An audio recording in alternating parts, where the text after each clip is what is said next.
그가 내게 대답하여 이르되 여호와께서 스룹바벨에게 하신 말씀이 이러하니라.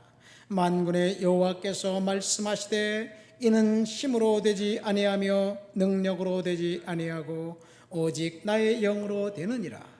근사나 내가 무엇이냐? 내가 스룹바벨 앞에서 평지가 되리라. 그가 머릿돌을 내놓을 때 무리가 외치기를 은총 은총이 그에게 있을지어다 하리라 하셨고, 여호와의 말씀이 또 내게 임하여 이르시되 스룹바벨의 손이 이 성전의 기초를 놓았은즉 그의 손이 또한 그 일을 마치리라 하셨나니, 만군의 여호와께서 나를 너희에게 보내신 줄을 내가 알리라 하셨느니라. 작은 일의 날이라고 멸시하는 자가 누구냐? 사람들이 스룹바벨의 손에 다림줄이 있음을 보고 기뻐하리라.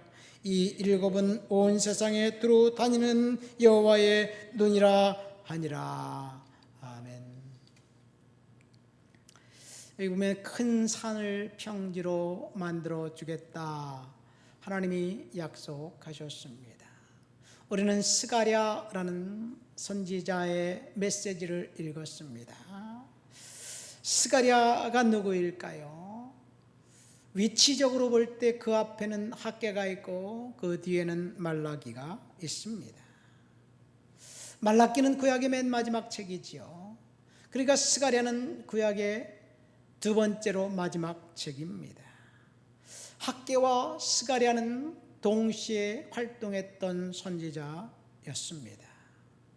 그리고 말라기는 이 학개와 스가랴보다 약 90년 뒤에 활동했고, 말라기 사후 400년 동안 하나님은 선지자를 이스라엘 땅에 보내지 않았습니다. 이 400년을 신구약 중간기 암흑기라고 이야기합니다.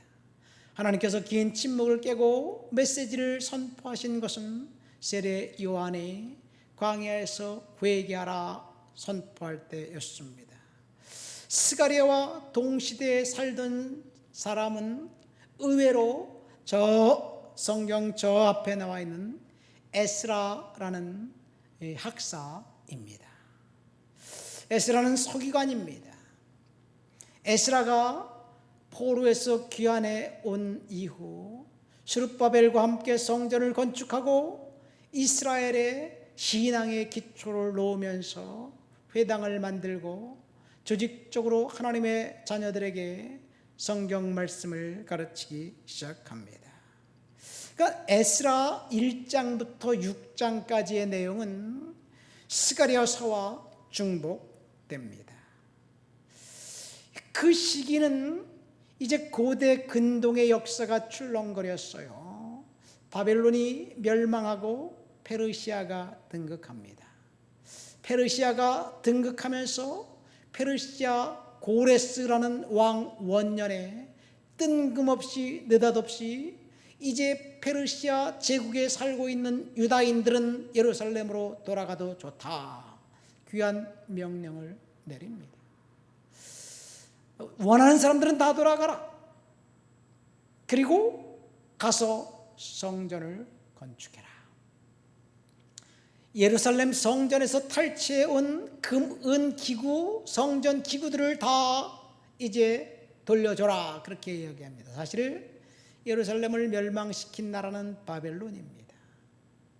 바벨론의 억압 속에 유다가 멸망했고, 페르시아라는 새 제국은 이 바벨론의 억울한 일을 당했던 나라들에게 은혜를 베풀기 위해서 이제 새로운 정책을 펴니다.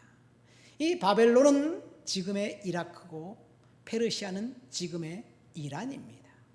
이란과 이라크는 이 4,000년 전부터 원수지간이었습니다. 어쨌든 이렇게 페르시아의 고레스 왕이 유다인들을 예루살렘으로 돌아가라고 귀한 명령을 내렸을 때, 이 에스더에 보면 그때 귀환해 온 사람들의 이야기가 나옵니다.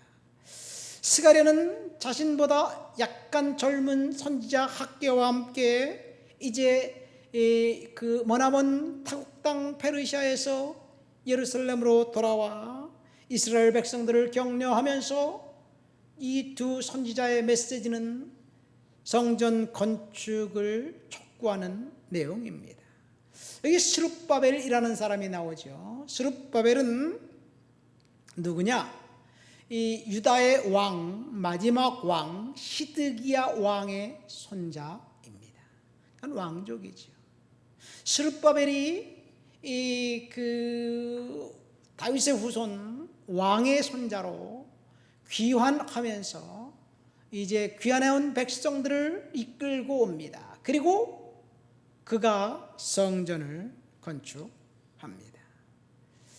성전을 건축하는데 페르시아 왕이 이 성전 기명들을 주었을 뿐만 아니라 성전에 쓰는 모든 물품들을 다 내어줘라, 그렇게 이야기해서 페르시아의 도움으로 성전을 건축하는데 그런데 예루살렘에 돌아와서 성전을 건축하려고 했더니 사람들이 방해를 합니다. 사람들이 스룹바벨이 성전 건축하는 것을 조직적으로 방해하고 이제 그 건축을 하지 못하게 합니다. 그 사람들이 누구냐? 예루살렘에 살고 있었던 원주민들이에요. 그들은 유다인들과 이방인들이 섞여서 살고 있던 사람들이었습니다. 유다가 멸망하고 예루살렘이 성이 회파되자 유다의 귀족들과 지식인들은 다 바벨론으로 끌려갔고 거기에는 글을 모르는 우매한 백성들만 남아 있었습니다. 그래서 하나님을 떠나고 이방인들과 섞여 살면서 거기서 나름대로 삶의 터전을 잡아 살고 있는데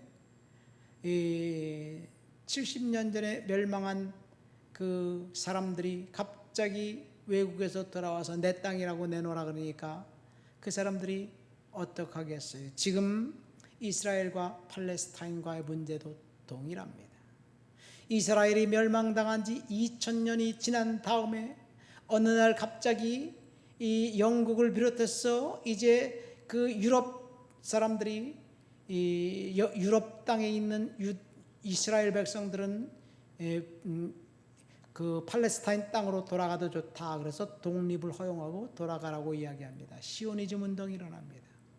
그래서 그 땅에 2000년 동안 살고 있었던 사람들은 팔레스타인 사람들인데 어느 날 갑자기 유럽에서 대거 몰려온 사람들에 의해서 땅을 빼앗기고 기득권을 빼앗기고 그리고 국가마저 빼앗긴 형국이에요.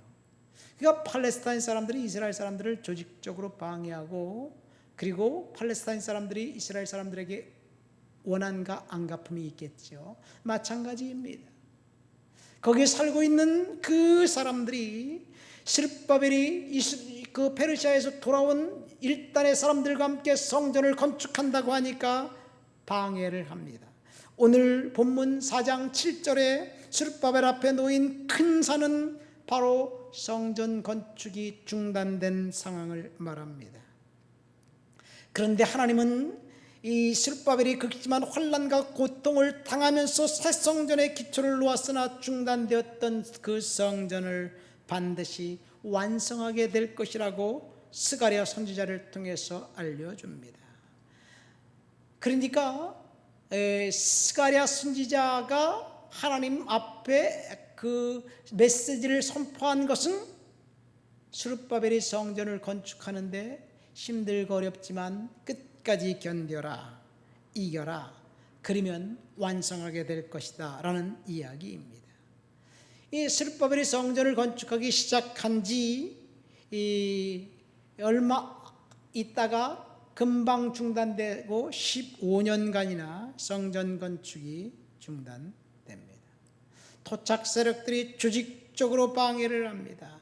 15년간 중단되었다가 다시 성전을 건축하면서 4년 만에 마침내 성전이 완성되었습니다. 이제 이스라엘 백성들은 하나님과 맺었던 언약을 기억하면서 성전에 나와 하나님 앞에 예배하게 되었습니다. 이것이 에스라서에 나옵니다. 이 성전 공사가 바사왕 다리오 2년까지 중단되었다는 기록을 볼 때 약 15년간입니다. 이 방해꾼들이 조직적으로 방해해서 성전 건축이 중단되었는데 스가랴 선지자의 예언과 환상을 통해서 하나님께서 오늘 뭐라고 이야기하고 있습니까? 6절 말씀을 보십시오. 이 하반절에 보니까 만군의 여호와께서 말씀하시되 이는 힘으로 되지 아니하고 능력으로 되지 아니하고 오직 나의 영으로 되느니라. 여러분, 우리가 우리의 힘과 능력으로 이 일을 성취하고 추진할 수 있을 것 같지만 하나님의 성령이 강력하게 역사하지 않는다면 우리는 아무것도 할 수 없을 거예요. 반대로 지금 우리가 할 수 있는 일이 아무것도 없을 때, 절망 상태에 있을 때, 출구가 보이지 않고 답답할 때, 그럴 때도 하나님은 저와 여러분들과 함께 하셔서 하나님의 영으로 성령의 능력과 힘으로 우리는 반드시 이기게 해 주실 줄 믿습니다. 큰 산아 내가 무엇이냐, 내가 스룹바벨 앞에서 평지가 될 것이다. 여러분, 우리 앞에 놓여 있는 큰 산이 무엇입니까? 우리 앞에 놓여 있는 문제가 뭘까요? 사실 교회도 재정적인 문제가 조금 힘들어요. 그래서 제가 지금 요즘 알바를 하고 있어요. 그래서 새벽 예배 끝나고 일찍 가서 기도는 운전하면서 기도합니다. 강남까지 가야 돼요. 그러니까 5시 반에 예배를 마치고 가려고 그러면 1시간 넘게 걸리고, 그래서 15분 앞당기니까 조금 낫더라고요. 부지런히 가서 한 3시간 정도 일하고 이제 다시 돌아옵니다. 물론 저녁 때도 또 제가 일을 해요. 어제는 또 지난 밤에는 또 새로운 데를 일자리를 찾아가지고 어떤 사람하고 만나서 조금 전에 들어왔어요. 큰 산이 내 앞에 놓여 있지만, 우리가 해결할 수 없는 것 같지만 하나님이 평지가 되게 해 주시겠다는 이 약속이 그대로 저와 여러분들의 인생에 임하게 될 줄 믿습니다. 스가랴 선지자를 통해서 스룹바벨에게 선포된 메시지, 스룹바벨에게 있던 큰 산은 성전 건축이 중단된 것입니다. 사람의 힘으로 능력으로 그 성전 건축을 다시 시작할 수 없습니다. 토착 세력들이 조직적으로 방해하는데 정말 난감해요. 어떻게 할 방법이 없어요. 그래서 15년간이나 중단되었어요. 그러나 하나님께서 반드시 스룹바벨을 통해서 성취해 주실 줄 믿습니다. 우리 앞에 놓여 있는 큰 산, 그래서 우리가 해결할 수 없을 것 같지만 하나님의 성령이 저와 여러분들에게 임하면 하나님의 주신 성령의 힘과 능력으로 우리는 반드시 성취하고 임하게 하실 줄을 믿습니다. 중요한 것은 믿음을 갖고 주님 앞에서 결단하면서 절대로 낙심하지 않는 거예요. 주님께서 말씀하셨습니다. 큰 산아 내가 무엇이냐? 평지가 될 것이다. 저는 이 말씀 그대로 우리에게 임하게 될 줄 믿습니다. 내가 원한다고 내 능력으로 하는 게 아니에요. 성령께서 나와 여러분들과 함께 하실 때 반드시 임하게 해 주실 줄 믿습니다. 어떤 사람에게는 큰 산이 재정 문제일 수도 있고, 어떤 사람에게는 건강 문제일 수도 있고, 어떤 사람에게는 자녀 문제, 사업 문제, 여러 가지 문제일 수도 있습니다. 각각 달라요. 그러나 하나님께 그것을 올려놓는다면 하나님께서 반드시 해결해 주실 줄 믿습니다. 중요한 것은 우리가 우리의 힘으로 해결하려고 용쓰지 않고 하나님께 맡기면 되는 거예요. 하나님께 맡기시기를 예수님의 이름으로 축원드립니다. 우리의 능력으로는 불가능합니다. 우리의 힘으로는 불가능합니다. 성령께서 주시는 힘으로 우리는 감당할 수 있습니다. 하나님 아버지 감사합니다. 오늘 스가랴 선지자를 통해서 스룹바벨에게 하신 말씀, 큰 산아 내가 무엇이냐, 내가 스룹바벨 앞에서 평지가 되리라. 하나님, 우리들 앞에 놓여있는 큰 산, 우리가 해결할 수 없지만 성령이 저 우리들을 통해서 해결할 힘을 주실 것을 믿습니다. 주님, 믿음으로 오늘도 견디도록 도와주시옵소서. 예수님의 이름으로 기도합니다. 아멘.